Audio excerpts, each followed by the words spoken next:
السلام علیکم friends, welcome to کتاب نگری یوٹیوب چینل کتابوں کی نگری میں خوش آمدید۔ میں ہوں آپ کی ہوسٹ اقراء یاسین اور آج میں آپ کے لیے لے کر آئی ہوں زہرا فروخ حسن کے قلم سے تحریر کردہ ناول تیرے عشق کی مجھ کو عادت ہے کہ ایپیسوڈ نمبر 25 کو لے کر۔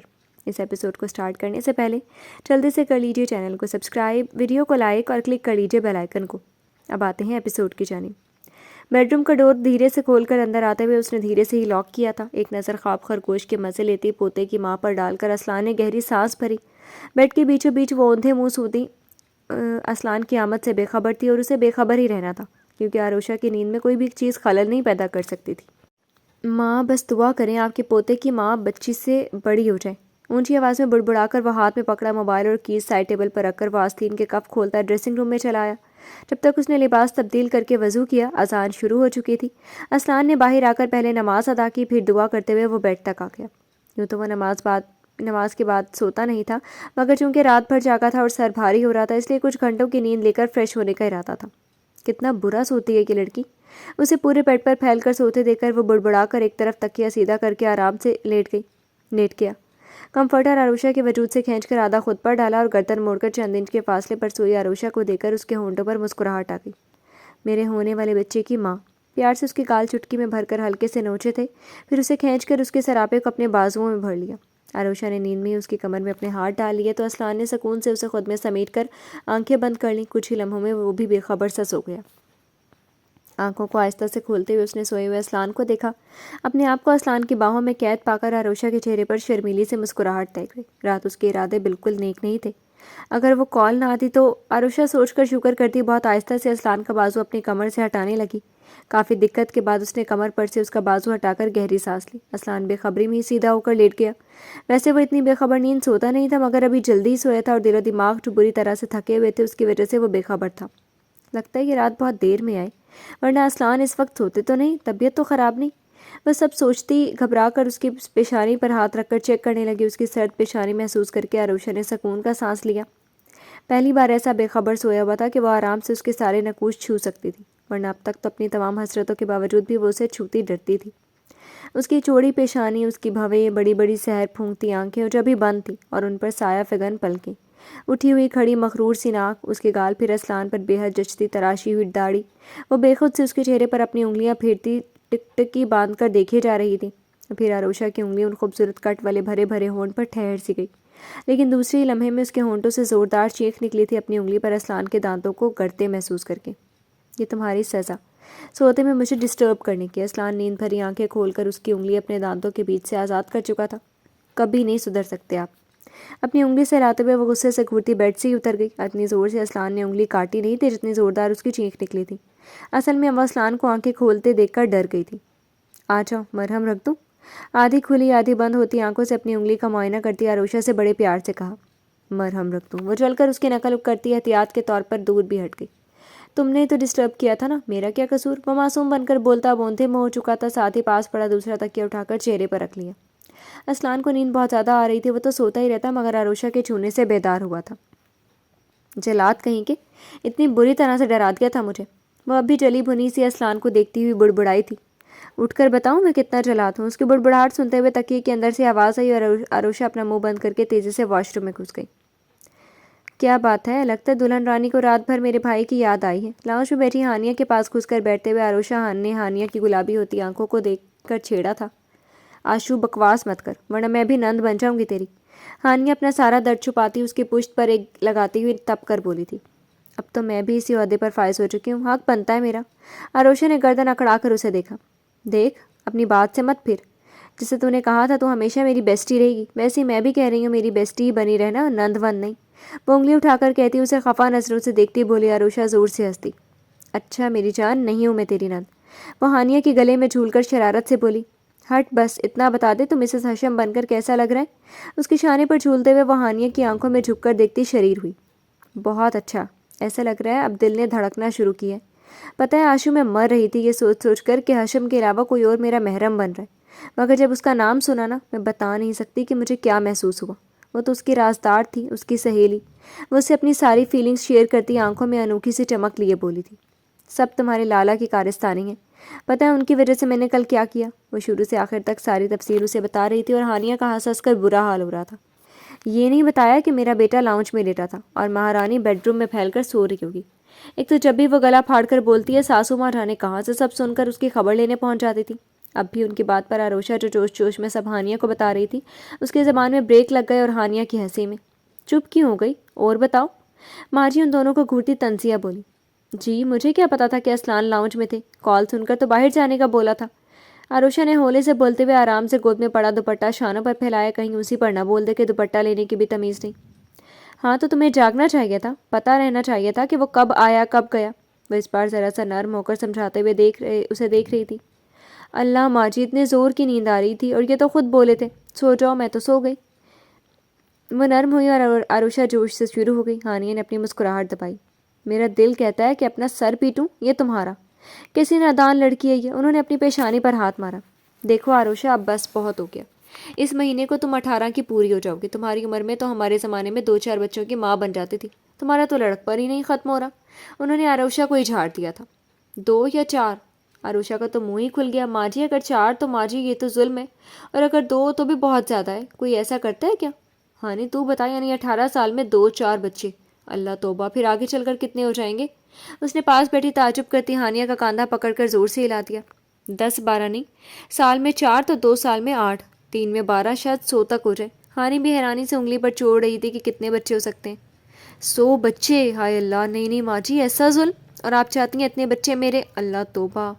ہانی میری جگہ تم پیدا کر لینا اتنا بچے، میں اس میں سے آرام سے آدھے لے لوں گی۔ آروشہ بوکھلا کر اب ہانیہ سے التجا کرنے لگی۔ مجھے پاگل سمجھا ہے کیا؟ تمہیں کو مبارک ہو، لیکن ماں کتنے اچھے لگیں گے نا ڈھیر سارے بچے، میں سب کی پھپھو۔ ہانی ایک بار ناراضگی سے کہتی، پھر خوشی سے چہکی، اور میرے جوتے بھی کھانا پھپھو۔ آروشہ نے اس کی گردن دبوچ کر 2-4 چماٹ لگا دی۔ چپ، ایک دم چپ! اس سے پہلے ہانیہ بھی جوابی کارروائی کرتی، ان کی اوٹ پٹانگ باتیں سن سن کر ماجی کا خون کھول اٹھ گیا۔ وہ غصے سے دونوں پر چلائیں۔ وہ دونوں فوراً سیدھی ہو کر اچھی بچیوں کی طرح بیٹھ گئی۔ مجھے تم دونوں نے پاگل سمجھا ہے؟ اللہ، کیسی عقل سے پیدل لڑکیاں یہ آروشہ اور ہانی! آئندہ ایسی بک بک سنی نا تو زبان قطر دوں گی، کوئی لحاظ ہی نہیں بڑے چھوٹے کا۔ انہوں نے اچھے سے دونوں کو ڈانٹا تھا۔ خود تو سارے لحاظ بھلا کر مجھے سمجھایا کرتی ہیں، اس کا کیا؟ وہ جھک کر ہانیہ سے سرگوشی میں بولی تو ہانیہ نے بڑے زور سے اس کے بازو میں چٹکی کاٹی۔ وہ بلا کر دور ہٹی۔ ماں ہوں تم لوگوں کی، اسی لیے سمجھاتی ہوں۔ اسلان بھی مرد ہے اور مرد کو محبت کے ساتھ اولاد سے بھی باندھا جاتا ہے، اس لیے سمجھاتی ہوں نادانی چھوڑ کر اب پریکٹیکل زندگی میں قدم رکھو۔ آیا سمجھ میں؟ انہوں نے اس بار آروشہ کے سر کو پکڑ کر ہلا دیا۔ جی سمجھ گئی۔ وہ زور زور سے سر ہلانے لگی۔ کیا سمجھی؟ انہوں نے دانت پیسے۔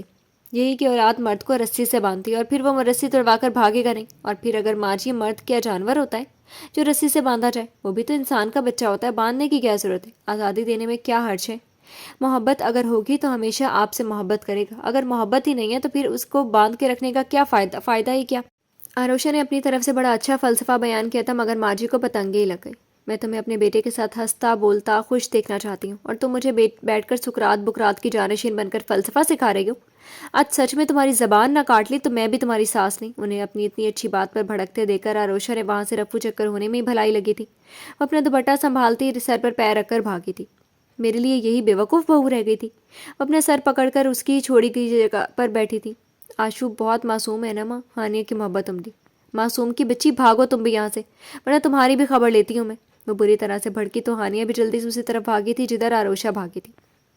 اسلان چہرے پر سخت تاثر لیے اپنی کار سے نیچے اترا تھا۔ آنکھوں پر گلاسز لگاتے ہوئے اس نے ہاسپٹل کا نام پڑھا تھا۔ یہی ہاسپٹل ماں اور چاچی نے بولا تھا۔ ہاسپٹل کی شاہراہ پر تیز تیز چلتے اس کے اندر کیا چل رہا تھا اسلان میر کے چہرے سے پتہ پانا بہت مشکل تھا۔ اس وقت وہ اسپاٹ چہرے کے ساتھ ہاسپٹل کے اندر داخل ہوا تھا۔ ریسیپشن پر بیٹھی لڑکی سے ایڈمٹ ہونے والے پیشنٹ کا روم پوچھ کر وہ مضبوط قدموں سے ادھر ہی بڑھا تھا جہاں وہ مریض اس وقت تھا۔ آگے بڑھتے ہوئے لمبے کوریڈور میں اسے ماجی اور چاچی مل گئی تھی۔ اسے دیکھتے ہی ماجی لپک کر اس کے پاس پہنچی۔ اسلان، کچھ بولتے بولتے وہ چپ ہو گئی۔ اب وہ کیا بولے؟ اسلان نے بس ایک نظر انہیں پھر بے تحاشا روتی چاچی کو دیکھا۔ وہ وہیں ہاسپٹل چیئر پر بیٹھی ہوئی تھی۔ وہ گہری سانس بھر کر ان کے قریب ہی بیٹھ گیا۔ اسلان، روتی ہوئی چاچی نے اسلان کے بے تاثر چہرے کو دیکھ کر کچھ کہنا چاہا۔ چاچی ٹھیک ہو جائے گی وہ، آپ پریشان مت ہوں۔ وہ ان کے شانے کو تھپک کر بس اتنا بولا۔ اسے تمہارے دل توڑنے کی سزا ملی ہے اسلان۔ دیکھا اللہ نے کیسے اس سے بدلہ لیا۔ ایک پاک زندگی کے بدلے میں گناہوں کی دنیا میں جا کر کیا انجام ہوا اس کا۔ چاچی روتے ہوئے ندامت سے بول رہی تھی اور وہ ایک لفظ بھی تسلی کا بول نہیں پا رہا تھا۔ البتہ چہرے کی سختی میں اضافہ ہوا تھا، جبڑے بھینچ گئے۔ اسلان، اسے معاف کر دو، میرے بچے وہ بہت تکلیف میں ہے، تمہاری معافی اسے نجات دے سکتی ہے۔ چاچی ایک دم سے اٹھ کر اس کے قدموں میں بیٹھی تو اسلان نے خود پر جبر کر کے انہیں کاندھوں سے اٹھا کر دوبارہ اپنی جگہ پر بٹھا دیا۔ میں نے کہا نا چاچی، وہ ٹھیک ہو جائے گی۔ چاچی اللہ بہت بڑا ہے، امید اس سے لگائیے، مجھ سے نہیں، وہ اللہ کی گناہ گار ہے، میرے جیسے انسان کی نہیں، آپ مجھے شرمندہ مت کریں۔ چاچی کا شانہ تھپکتے ہوئے اس کی آواز جذبات سے آ رہی تھی۔ ماں جی نے چادر سے اپنے آنسو صاف کرتے ہوئے اپنے باحوصلہ بیٹے کو دیکھا، انہیں اس پر فخر تھا، اور یہ فخر جھوٹا نہیں تھا۔ اتنا سب کچھ اس عورت کے کرنے کے باوجود بھی وہ اپنے خاندان کی عزت کے لیے اسے دیکھنے آ گیا تھا۔ چاچی نے بھی اپنی آنسو پونچھ لی اور دھیرے دھیرے وہ دعائیں کرنے لگی۔ اسلان ان کے پاس سے اٹھ کر اب کوریڈور میں ٹہلنے لگا۔ ڈاکٹر کو باہر آتے دیکھ کر اسلان اپنی جگہ سے چل کر تیزی سے ڈاکٹر کے پاس آ گیا۔ اب کیسی ہے وہ؟ ڈاکٹر نے سر اٹھا کر اپنے سامنے کھڑے آن بان والے پرکشش مرد کو دیکھا۔ آپ پیشنٹ کے کزن ہے، وہ میری چچا کی بیٹی۔ اس نے وہی تعلق بتایا جو ظاہراً اس سے جڑا ہی رہنے والا تھا۔ وہ چاہ کر بھی اس رشتے سے چھٹکارا حاصل نہیں کر سکتا۔ اوہ، آپ کی کزن کے ساتھ پہلے زیادتی ہوئی ہے اور ان پر بری طرح سے تشدد کیا گیا ہے، اس کی وجہ سے وہ اب تک بے ہوش ہیں۔ ہم نے ان کا آپریشن کر دیا ہے، بس اب دعا کریں کہ انہیں ہوش آ جائے۔ ڈاکٹر تسلی دینے والے انداز میں کہہ کر چلا گیا، مگر اسلان جبڑے بھینچے وہیں کا وہیں کھڑا رہ گیا۔ دماغ صحیح ہے نا تمہارا اسلان، یا ہوش کو بیٹھی ہو تم؟ ماجی نے پہلی بار بہت ہی سختی سے اسلان کو ڈانٹا تھا۔ اس نے بات ہی ایسی کی تھی جس پر ان کا بھڑکنا فرض بنتا تھا۔ میں نے کوئی ناجائز بات نہیں کی ماں، وہ میرے گھر کی عزت ہے۔ اور کیسی عزت؟ کہاں کی عزت؟ مت بھولو کہ اس نے ہماری عزت کیسے نیلام کر دی تھی۔ ماجی نے بھڑک کر اسے بیچ میں ہی ٹوک دیا۔ اس نے خود کی عزت نیلام کی ماں، میں نہیں چاہتا ایک بار پھر سے میرے گھر کی عزت بھرے بازار میں روندی جائے۔ اسلان کے بے تاثر چہرے کو دیکھتے ہوئے ماجی کا دل کیا اپنے بیٹے کو ایک لگا دے۔ وہ کیا سب بھول گئے جو اسے اپنے ساتھ رکھنے کو تیار ہے؟ سب کے تانے سن لو گے؟ سب کہیں گے اسلان میر اتنا بے غیرت ہے، پھر سے اسے اپنے گھر میں لے آیا۔ ماجی نے اس بار بہت ہی تن سے دیکھا۔ اور اگر میں اسے دھتکار دوں، پناہ نہ دوں، تو پھر وہ ایسی جگہ چلی جائے گی جہاں ہر روز میر خاندان کی عزت بکے گی۔ تو کیا ماں، لوگ تب بھی باتیں نہیں سنائیں گے؟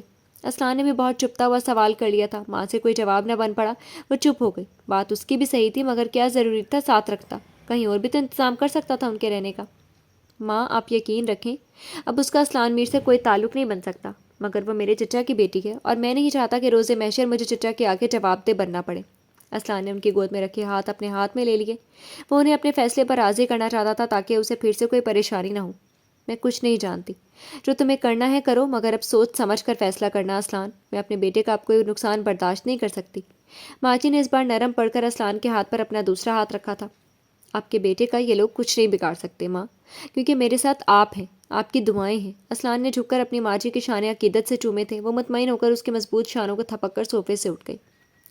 بیڈ پر لیٹے وجود کو وہ بڑے غور سے دیکھے جا رہی تھی۔ آج سے کچھ ماہ پہلے وہ پھول کی طرح ہر وقت تر و تازہ کھلی کھلی رہتی تھی، مگر آج ہاسپٹل بیڈ پر لیٹا یہ چہرہ، کیا اس کا پورا جسم زخمی تھا۔ ماں جی آہستہ سے دروازہ کھول کر اندر آئی تھی۔ ان کے اندر آتے ہی چاچی نے چونک کر دروازے کی طرف دیکھا تھا، پھر وہ بے چینی سے اٹھ کر کھڑی ہو گئی تھی۔ کیا کہا شازیہ اسلان نے؟ اس نے میری التجا قبول کر لی یا نہیں؟ وہ بہت ہی بے چینی سے پوچھتی ان کے جواب کی منتظر تھی۔ تم نے پھر سے اسلان کو خاندان کی غیرت اور عزت کا واسطہ دیا تھا؟ ماں جی دان پر دان جما کر انہیں گھورنے لگی۔ وہ بری طرح سے گڑبڑائی تھی۔ تم کیسے اپنی بیٹی کے لیے پھر سے ایسی کوئی خواہش سوچ بھی کیسے گئی؟ ماں جی بہت سخت لہجے میں ان سے پوچھ رہی تھی۔ شازی میں نے کوئی ایسی خواہش نہیں کی جس سے تم ایسے بھڑک رہی ہو۔ میں نے اسلان کو بس کرو آسیہ، مجھے آج پتہ چلا کہ تم کتنی خود غرض ہو۔ تمہیں اندازہ ہے کہ اسے دن رات اپنے سامنے دیکھ کر اسلان کے سارے زخم ہرے ہو جائیں گے؟ وہ کس پولیس سے رات سے گزر کر تکلیف میں مبتلا رہے گا؟ چاچی کو بیچ میں یہ ٹوک کر وہ پھٹ پڑی تھی۔ چاچی نے اپنے ہونٹ بھینچ لیے۔ ماں جی کے غصے پر انہیں بھی غصہ آنے لگا تھا۔ تم تو ایسے بھڑک رہی ہو جیسے میں نے کوئی غلط بات کہہ دی۔ میں مانتی ہوں کہ میری بیٹی نے غلط کیا، مگر یہ مت بھولو شازیہ کہ میری بیٹی کا اس گھر حویلی پر برابر کا ہی حق ہے۔ ماں جی نے اسے اس بار تعجب سے اپنی کزن پلس دیورانی کو خود غرضی دیکھی تھی۔ وہ بیٹی کی محبت میں ان کے اسلان کے سارے احسان بھی بھول گئی تھی۔ حق ہے تو ٹھیک ہے، حق لے لو اور جاؤ جہاں جانا ہے، چلی جاؤ اپنی بیٹی کو لے کر۔ ان کے سفاکیت سے کہنے پر چاچی نے دکھ سے انہیں دیکھا۔ شازیہ تم مجھے خود غرض کہہ رہی ہو؟ تم ابھی خود غرض بن رہی ہو۔ میں کہاں جاؤں گی اپنی بیٹیوں کو لے کر؟ انہوں نے دکھ سے کہتے ہوئے بیڈ پر بے بس پڑے وجود کو دیکھا۔ کہیں بھی، مگر میں تمہاری جگہ ہوتی نا تو اپنی زانی بیٹی کے ساتھ ڈوب مرتی۔ شازیہ چلاؤ مت، تمہاری بیٹی نے کوئی غلطی نہیں کی تھی جس کے لیے تم اسلان نے دامن پھیلا کر اپنے پاس رکھنے کی التجا کرائی۔ اس نے خود اپنے لیے گڑھا کھودا ہے، وہ گرے اس میں، تم کیوں اسلان کو اس کی حفاظت کا ذمہ دے آئی؟ وہ نفرت سے بولتی ہوئی اپنی اور ان کے بیچ کی دوستی بھی بھلا چکی تھی۔ اسلان کے معاملے میں وہ ایسے ہی حساس تھے، کوئی ان کے بیٹے کو دکھ یا تکلیف دے دینے کی وجہ بنے تو وہ اس سے ساری زندگی نفرت کرتی رہیں گی۔ تو کیا کرتی شازی؟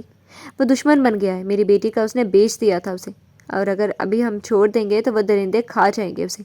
ایک ماں بن کر سوچو شازی، چاچی نے انہیں راضی کرنے کے لیے آخری بار نرم لہجے میں سمجھانا چاہا۔